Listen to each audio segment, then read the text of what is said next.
Welcome to Monday Morning Message, guys. Have you heard of something called a blessing in disguise? Have you heard of something called a blessing in disguise?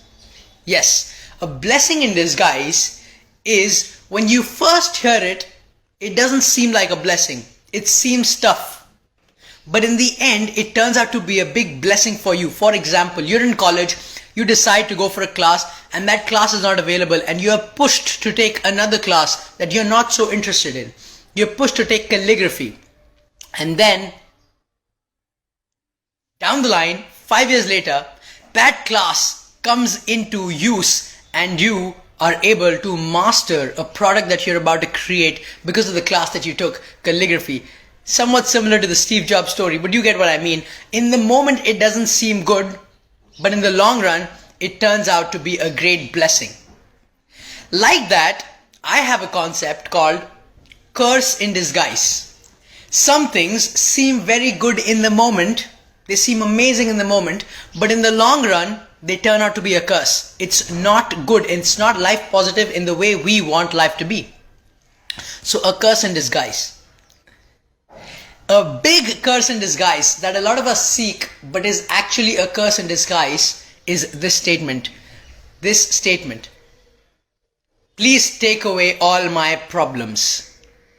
Please take away all my problems. This is one of the biggest curse in disguises. If somebody gives us that blessing, right, we feel so good. Oh, thank you so much. He said, please take away all my problems.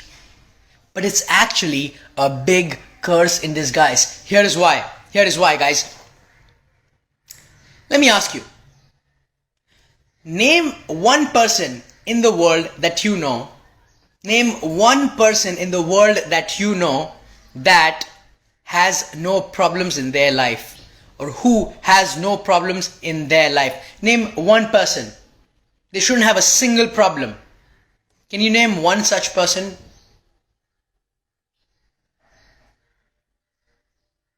Think about it.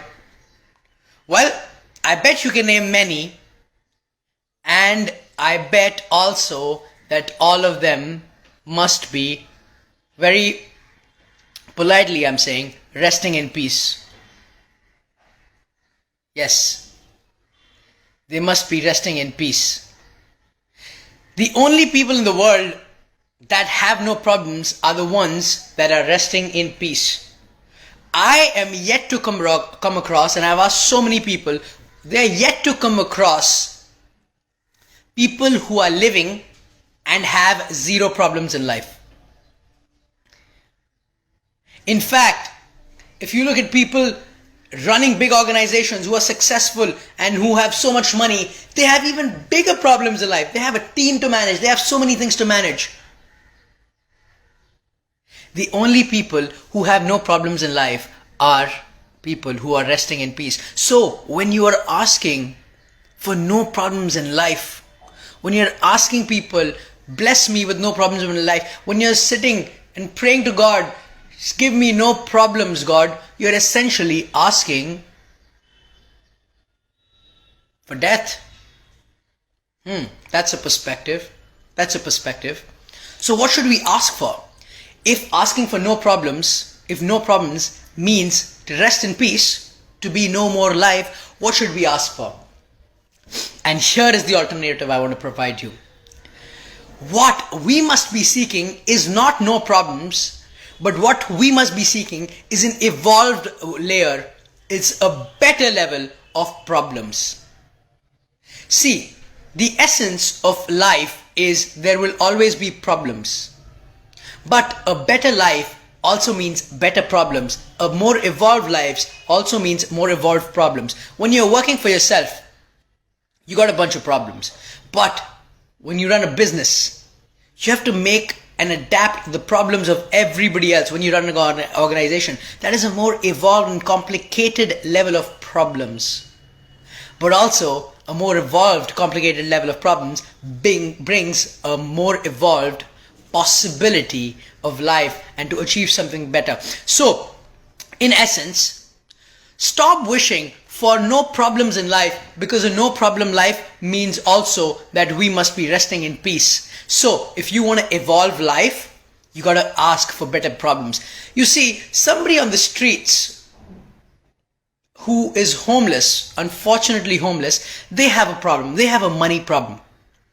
And also, Warren Buffett, who's one of the most successful investors in the world, billionaire, has a money problem. If you listen to Warren Buffett's interview, he says, you know, one of my biggest problems is I got so much money coming in every year, I don't know where to invest. I need to find worthy investments to put in that money. Both one of the most successful investors in the world and somebody who's homeless on the streets have money problems. But it's a different level. It's a different evolution of money problem. One doesn't have money. One has too much money not to know where to invest. What would you choose? Of course, you would want to go and have a more evolved version of the money problem. There's two people who have health problems. One who's very rigid in the body, can't stretch at all and reach their feet. Or also somebody who has 6-pack abs and they're looking to go for 8-pack abs. Do you think they don't have any problems? Someone who has a 6-pack ab and wants to go for the 8, they run into so many problems. They got to have an exquisite level of tweaking in the way they're working on their health and fitness to go from 6 to 8-pack abs in their body. Both of them, they got problems. One trying to enhance their health, somebody who's trying to stretch and bend, but a different level. The question is, what kind of problems do you choose? And here's where I want to end it. Here's where I want to end it. If you're working in an organization, if you're working with a team, you can have different levels of problems. And here is where I think the modern workforce can better themselves. One part of the problem is, oh, my coworker, they don't talk to me nicely, this, that, nitpicking. Oh, the coffee machine isn't working well in the office. Oh, my desk space is 2 square inches small, I wish it was bigger. These are one layer of problems that you could have at your workplace. Another level of problem that you could have is your boss comes and says, hey, you're doing a great job. Here's an additional responsibility for you to fulfill. And if you fulfill this, you can move on to the next level of your career. Both are work problems. What level would you like to choose? What level would you like to choose? That is the question, my friends. And hence I say, stop wishing for no problems. No problems equals no life, which means resting in peace. If you want to move forward in life, don't ask for no problems. Ask for a better level of problems. Folks, that is it from my side this Monday morning. I wish you all the best. This week, let's start looking on how we can enhance, improve, move to the next level of problem in our life as opposed to wishing no problems. I hope this talk gave you the mindset of dealing with problems. Much love, folks. I will see you soon. Next week, Monday, same energy or higher energy with a new Monday morning message. Peace and love. Cheers, my friends.